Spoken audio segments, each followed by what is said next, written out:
Unë të thash në mëngjes, nuk kalon dot, do mbysi çdhen. Rreth 1500 krerë dele janë mbytur në fshatin Shtyllas dhe në fshatin Sop në Levant të Fierit, ndërsa 3 barinj që ruanin këto tufa kanë rrezikuar seriozisht jetën në përpjekje për të shpëtuar baktit.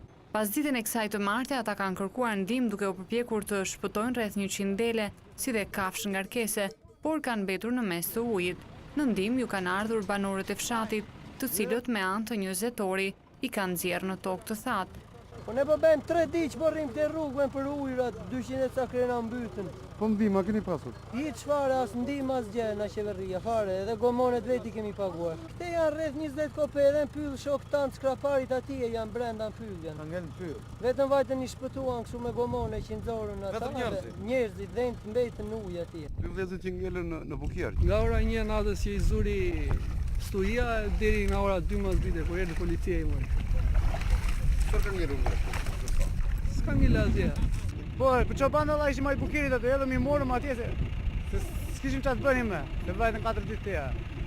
Por dëm e veç deleve të mbytura ka dhe në një pulari, ku rreth 1500 pula të këtij kompleksi janë mbytur dhe ndodhen brenda ambienteve të godinës. Këtu është një pulari e Artanalliet dhe janë mbytur rreth 1500 krerë pula, plus inkubatori rreth 5-6 ton misër. Gjithçka në komunën Levan është pushtuar nga uji. Sipas banorëve të zonës, veç baktive të mbytura, dëmet të mëdha janë shkaktuar dhe në sipërfaqet e mbjella me grur.